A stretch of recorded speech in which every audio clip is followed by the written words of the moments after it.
Well, I have some very bad news for the people in the front rows. I heard that some of you paid as much as $800 for your tickets. Sadly, I did this same show a couple weeks ago in Atlanta for $60 a head. Can you imagine? Nigga, you could have flown to Atlanta, got a hotel, had some dinner, and came back, and you still have a little money left over, niggas. Paid way too much just to see me in this gay-ass neighborhood. All right, let me roll up my sleeves and tell these pussy jokes. Will told me to say there hasn't been this many pussy references in this room since Cats was here.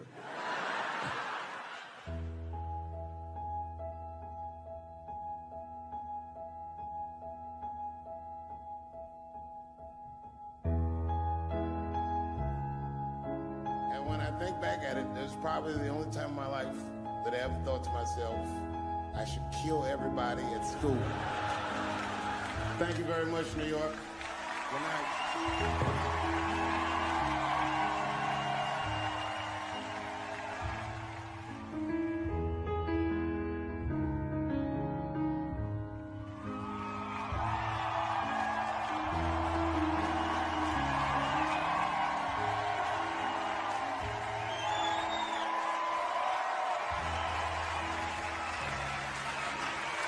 Thank you guys very much. Boy, I gotta tell you, man, I've been doing this set all week, and boy, I've been telling these jokes, and sometimes niggas look like they're in actual pain over the jokes. None of it's that bad to me, but I understand why it could hurt some people's feelings. So tonight,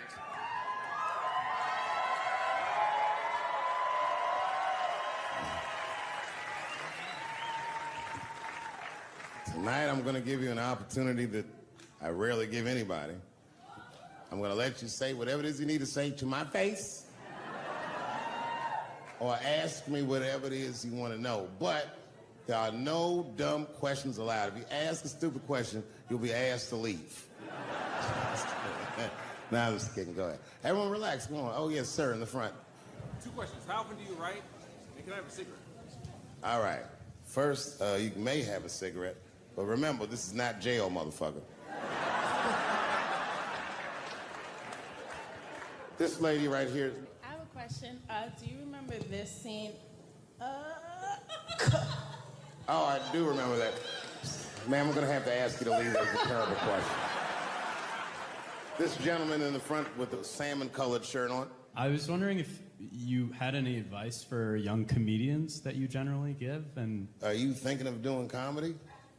I've never done it before, but watching you has made me want to try it.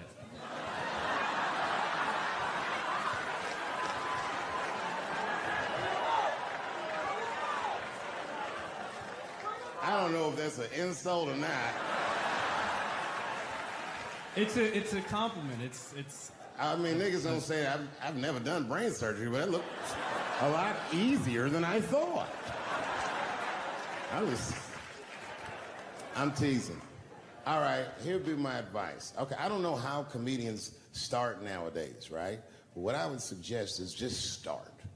And once you start, you can't really stop, no matter what happens, no matter how bad it gets, no matter what people say. You know what I mean? Because comedy is weird like that. You know why I hate watching other comedians do comedy? Not because I hate other comedians, but because I love comedy so much. It's like watching somebody else fuck your girl. And I say, fuck her better than that. Yes, you on the aisle up there, the lady with the long... Yes, you, standing up. I see you. My favorite book of all time, The Narrative of the Life of Frederick Douglass.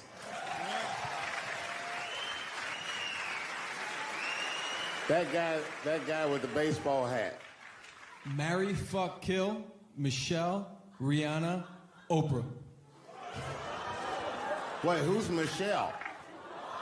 Oh, Obama. Well, sir, you're putting me in quite the pickle. I can't say I'll fuck Michelle Obama. That's insane. Well, I guess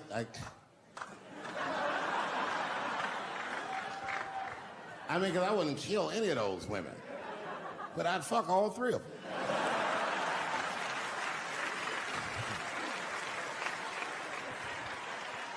The gentleman in the blue Oxford standing up. Tell us the story with Charlie Murphy.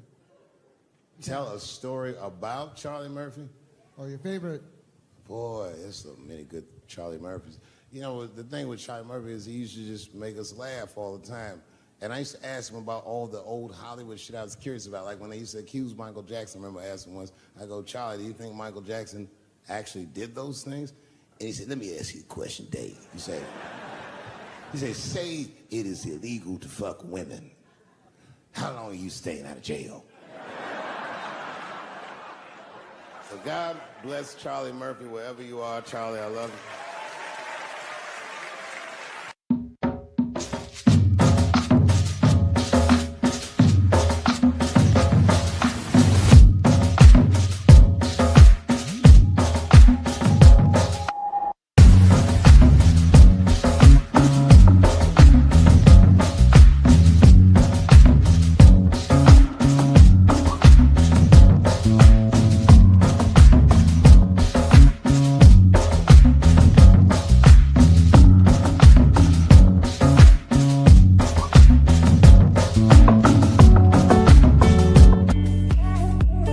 Who do you think is going to win the 2020 election?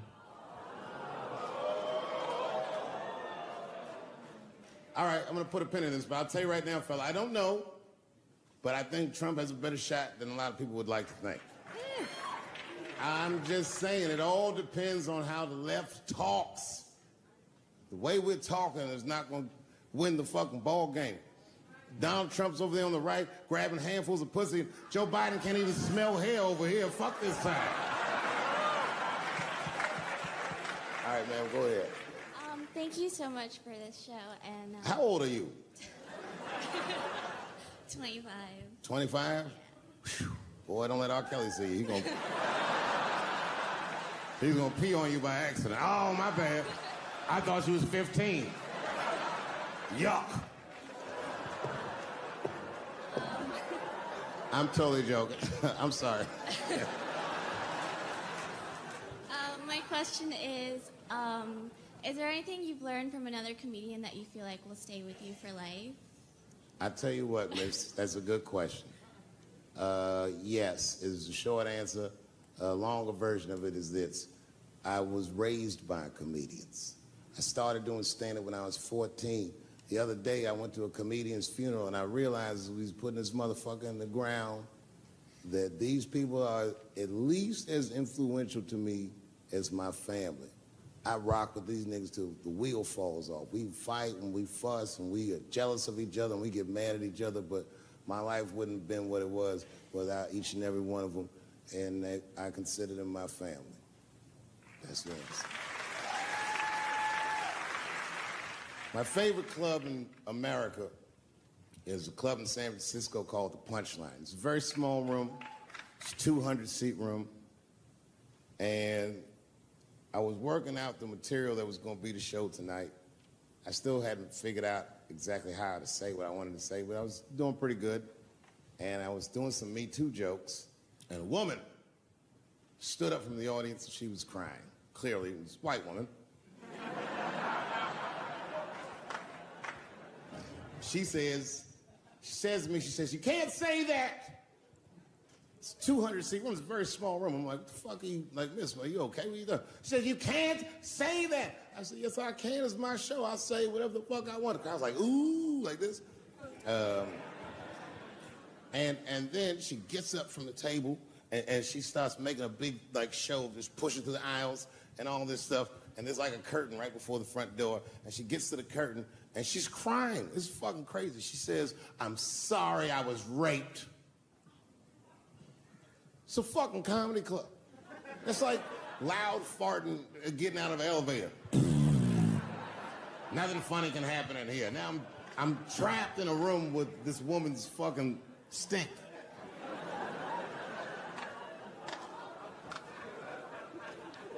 And I say, miss, it is not your fault that you were raped.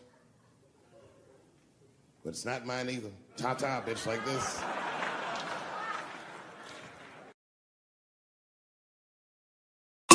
Solomon, black man, election manager, Ambazonian with the vote. For the election don't go. Yes, As we the vote we go. for true. They say they will be Timo. Now there we go. By election to heaven. All man with the photo. Many don't win the vote. For the sake of the gospel, brother, we go suffer, we go. As the election don't go, We must photo. as we the vote, we go. Oh yes, Brother, when we go to you, now you don't win the vote. Look, you don't lost the vote, you. Say, I don't win the vote. yes. Now God don't give me the photo, brother. My enemies, they will shame. For true. Look, you don't lost the vote, you. Yes. Say, I don't win the vote. Now God don't give me the photo, brother. My enemies, they will shame. As the election don't come, We go vote. as we dey vote, we go. Okay. Brother, when we go to you, now you don't win the vote. Now your flag, the flag, the go so. My flag. As we dey jubilate, they sing. Ha Now God don't give you the photo, brother. Your enemies, they go shame. Oh yes. I go dey pop champagne, we go. Okay. As Okay. I dey jubilate, they sing. Now God don't give me the photo, brother. My enemies, they will shame. Look, you don't lost the vote, you. Yes. Say, I don't win the vote. Now God don't give me the photo, brother. My enemies, they will shame. Look, you don't lost the vote, you. Say, I don't win the vote. Yes. Now God don't give me the photo, brother. My enemies, they will shame. It's not by weapon of war. Not weapon of war. No, your multitude of soldiers. Not been a plain soldier. By the salvation of God, oh brother. Now he don't give me the vote. I've been campaigning for so many years, sir. under the rain and sun. Oh, sweat, brother. Finally, God don't give me the photo. My enemies, they will shame. I go to jubilate the city. Oh yes. Oh yes. This praise is to God. It's by the salvation of Thank God. you, Lord. Thank you, Lord. I don't give me the vote. Give praise to God, though. Look, you don't lost the vote, you. Say, I don't win the vote. Yes. Now God don't give me the photo, brother. My enemies, they will shame. Look, you don't lost the vote, you. Say, I don't win the vote. Yes. Now God don't give me the photo, brother. My enemies, they will shame. Look, you don't lost the vote, you. Say, I don't win the vote. Yes. Now God don't give me the photo, brother. My enemies, they will shame. Look, you don't lost the vote, you. Say, I don't win the vote. Yes. Now God don't give me the photo, brother. My enemies, they will shame. High five to the president of Ambazonia. Thank you, Lord. To the general on the ground floor. High five to glorify all your faithfulness. From north to south, the Amazonian population. I say high five. You have been the vote. I welcome you all, Ambazonia. God bless you.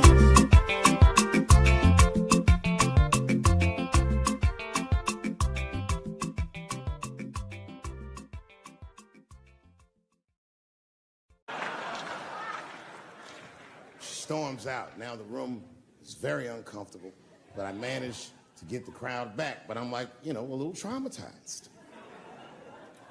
Same show. There's a trans woman sitting in the audience. This is a true story. This was like a few weeks ago. I did 6 shows that weekend. This trans woman came to 4 of them. Calls herself Daphne. Man, this chick Daphne was in there cracking the fuck up at everything I said about everybody. It was amazing. She was laughing, and it was fun to watch her laugh. You could tell she was letting go with something that was heavy, and she'd throw her head back, and she'd smile with all her teeth. She was having a great time. And the more fun she had, I felt bad, because I knew I had some trans jokes to unload. And I thought to myself, maybe I shouldn't say these jokes because I don't want to, like, fuck her evening up. She's having so much fun. But then I thought to myself, well, if I can't say it in front of her, should I say this shit at all? So I let her rip. To my surprise, Daphne laughed harder at the trans jokes than anybody in the room. In fact, everybody in the room would look at her to make sure it was okay.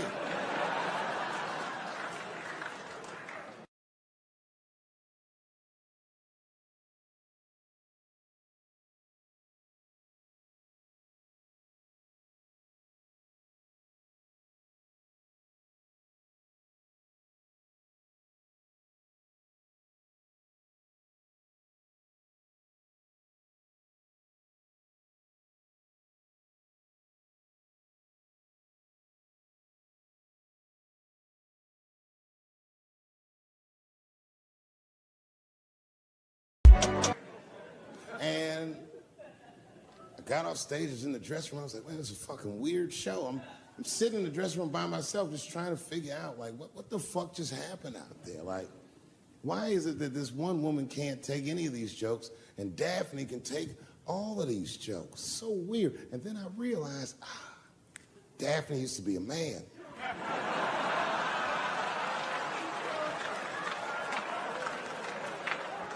So now I go out of the dressing room and like you can see like all the staff was there like cleaning the club up, the audience had gone, and sitting at the bar by herself was Daphne. And she's like, hey, Dave, come join me for a drink. And I don't want her to think that I'm transphobic or nothing, so I'm like, fuck, I guess I could have at least a drink. And we get some tequila and we're sitting there. And she was fucking cool. Turns out that Daphne, she wants to be a comedian. She was asking me for advice, and I told her advice and all this shit. And then she says to me, she says, boy, you sure do get a bad rap for your trans jokes. I said, Daphne, thank you, but you don't have to say that. I hope I didn't offend you. She goes, no. She said, in fact, I read about you in the New York Times. I said, you did? She said, yeah. She said, I thought it was interesting that they blamed you for R. Kelly. They said you normalized him for telling jokes about him. I go, yeah, they said that. She goes, I wonder why they never said that you normalized transgenders by telling jokes about us. And I'd never thought about that. It never occurred to me. And we started making out. And then, like, I reached up just to see what it felt like. I was like, what? And it felt like pussy, didn't it? It was just like, go ahead, ask me a question. What the fuck you gonna do if Trump get reelected? What am I gonna do if Trump gets reelected? Probably get a significant tax break.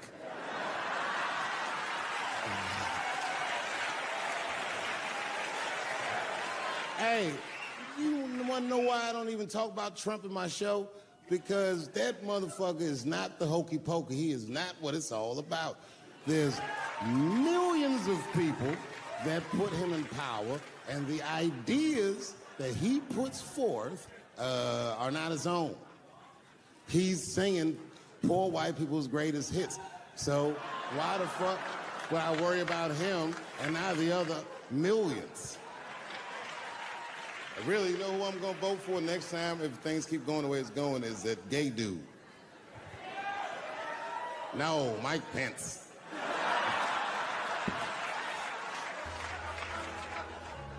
Now, this is the same club, the Punchline. This is 15 years ago, and I had just gotten back from my infamous South Africa trip. And I came to the Punchline just to cheer myself up. It's a safe place where I could tell some jokes. And I find out that this comedian I know, Chris Tucker, who's in all those Rush Hour movies, I find out that Chris is in San Francisco too at some charity event. So I call him, I'm like, yo, I just saw you at some charity event. I said, I'm doing a show at the Punchline. Why don't you come by the club after your event? And he's like, cool, Dave. I thought you was dead, nigga. I'll come by. He says, is it okay if I bring some friends? Because, you know, I'm with a lot of people. I go, man, you Chris Tucker. You can bring whoever the fuck you want. And then I show up to the club late that night, and I walk into the dressing room, and sitting in the dressing room is Gavin Newsom, who at the time was the mayor of San Francisco, but now he's the governor of California. And sitting next to him was Kamala Harris, who at the time was the DA of San Francisco. Now she's the senator from California that's front-running on the Democratic ticket. And sitting next to her was Al Gore. It's fucking weird. And sitting next to Al Gore was the guys from Google, Sergey, and I don't know how to say these. All right. And it was Chris Tucker and Ben Jealous, who at the time was the president of the NAACP, who was all just at this big charity dinner, and Paul Mooney was drinking scotch.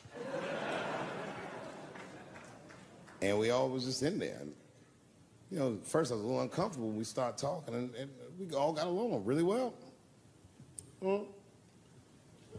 At some point, Kamala Harris she says to me, she goes, you know, a friend of mine is announcing his candidacy for president tomorrow. I went to college with him. I'm like, what? I go, Barack Obama? She goes, you've heard of him? I'm like, yo, I just read about this dude. And she goes, yo, yeah, blah, blah, blah, we talking. She goes, you know what? She says, let's call him on the phone. I said, what the fuck? And she picks the phone up and she dials and she's listening like this. And she goes, this is voicemail. And she gives me the phone, she goes, leave him a message. You know, I didn't know what to say. I just said what you say to any black dude that's running for president. You know, stay low, running a zigzag pattern, this kind of shit.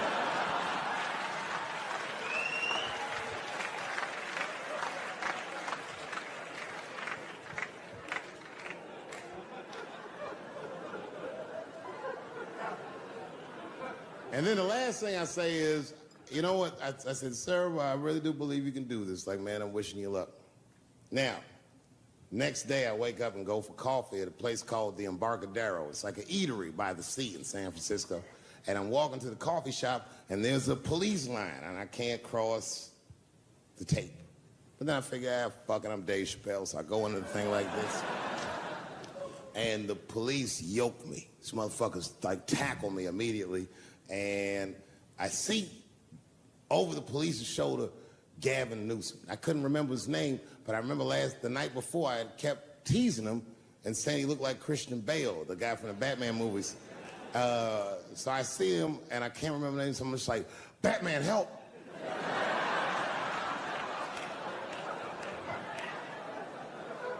And he stops, he's like, Dave? And then the police see that the mayor knows me, so they're all like, oh, sorry about that. And he's like, hey, back up, everybody. And he just picks me up. He's like, I'm really sorry about that. I'm like, I'm fine, don't worry about it. And he's like, listen, I'm here with Prince. Would you like to meet him? I'm like, I know Prince. That's my nigga. And we go around the corner, and it was Prince Charles, the Prince of England.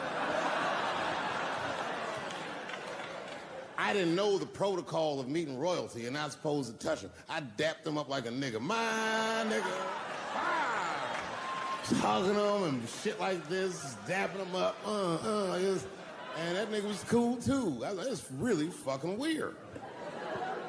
And then I was just out there in the upside down, not having no TV show, trying to figure life out. And the election was going on in the background. And this guy, Barack Obama, was picking up steam. This motherfucker was killing it. And I had a chance to go to the last debate on the Democratic ticket, and I went. It's me and Chris Tucker sitting in Myrtle Beach, South Carolina, It's the last three candidates. It was Barack Obama, John Edwards, and Hillary Clinton. Now, Obama's a lot taller than Edwards and Clinton, and he had the center podium. And at one point, they're all on stage, and they start fussing, and Obama goes, look, none of us are perfect, like this. And his hands was like this, and there was light shining behind his head, and the other two candidates was looking up at the nigga, and I was sitting in the audience like, this nigga looks like Jesus.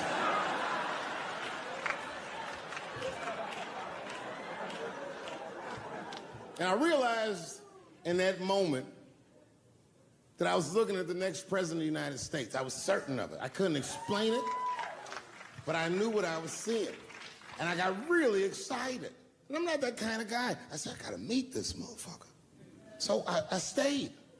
They were all on stage doing interviews, and I just waited. I was waiting and waiting, and then John Edwards was done with his interviews first, because everybody knew he wasn't gonna win. And I see John Edwards, and I said, hey, Senator Edwards, I just want to say hi. And that motherfucker looked at me like, I'm like, fuck you, nigga, you gonna lose anyway. And then he left, and then Hillary Clinton just walked by me in one of them Steve Harvey suits.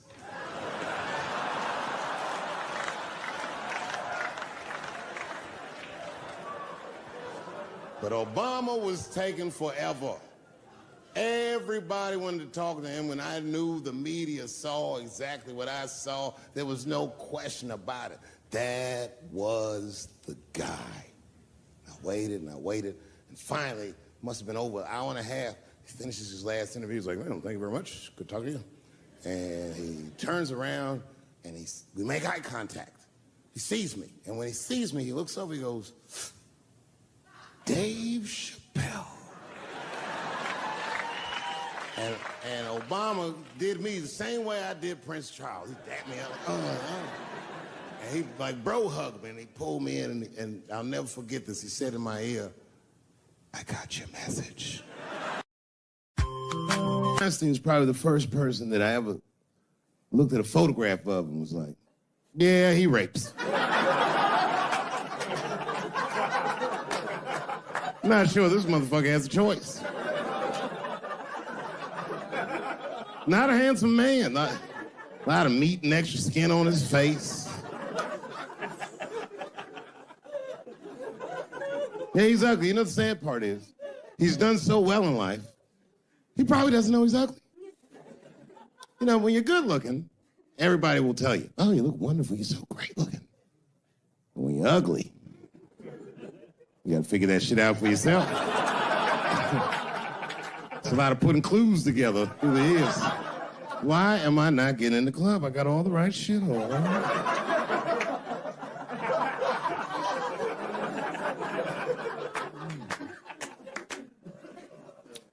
Because if it was Brad Pitt doing that shit, you wouldn't have heard a peep. The girl would just come back down like, I got the part.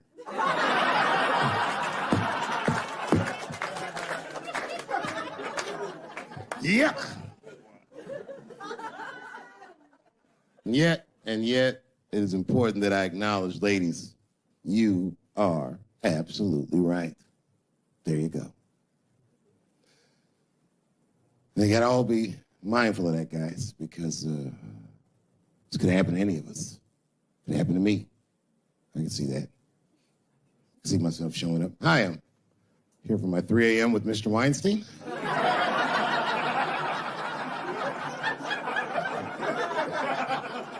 Hey, Harvey, I got your text. I'm here to talk about the script. Seems like it's going to be hard to read in candlelight, but I guess I could try.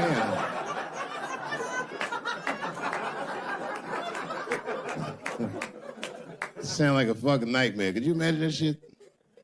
Could you imagine if you was in a business meeting and a motherfucker pulled their dick out?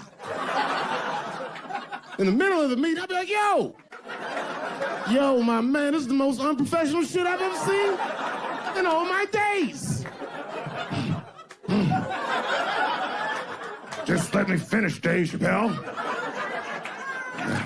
I'll put you in all 3 Lord of the Rings.